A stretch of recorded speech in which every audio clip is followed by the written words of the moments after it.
होरी होरी का आवाज आवत रह। का भल बोला? आ देखनिया बहरवा थरिया फेंकत रहना भैया।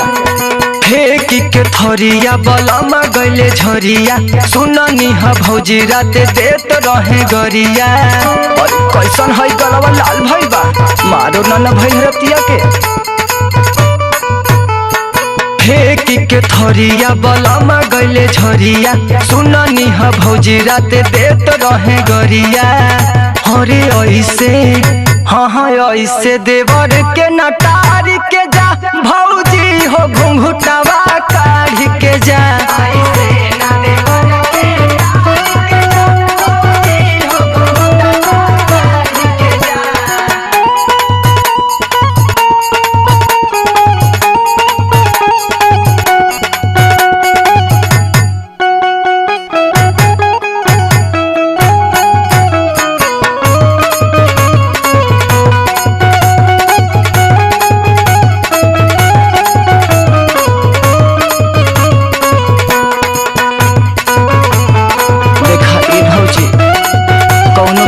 सीरियस मत लिहा, तब का करे के बाद जवन हो गई तन हो गई। गोरे गोरे मुखारा पर काला काला तिल बा, एही से भैया के आइल दिल बा। वैसे भौजी हो देखा, भैया तुझसे बहुत प्यार करेले, लेकिन कभी कभी हो जाला। गोरे गोरे मुखारा काला काला तिल बा, एही से भैया के आइल दिल बा। बड़ा निक लागेला हो कान के झुमकावा, उठी के बैठी के लगावे ठुमकावा। गुस्सा के छोड़ा तो बार के जा, गुस्सा के छोड़ा तो बार के जा। होइसे ना देवर के टार के जा, भौजी हो घुंघुटवा काढ़ के जा।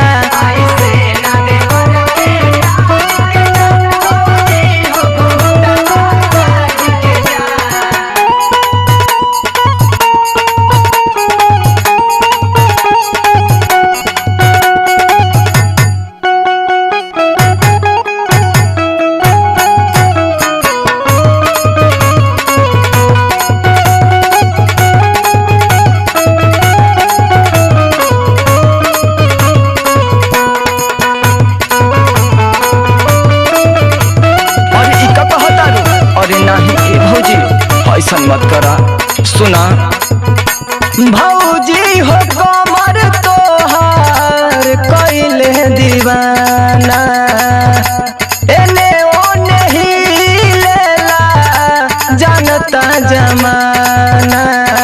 ऐसे भौजी तू डांस बहुत अच्छा करेलू, आवाना साथे ना चल जाए। भौजी हो कमर तोहार कैले दीवाना, एने ओने हिलेला जानता जमाना।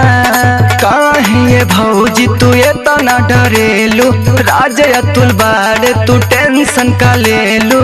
लग जाई नजर तू संभार के जा, लग जाई नजर तू संभार के जा।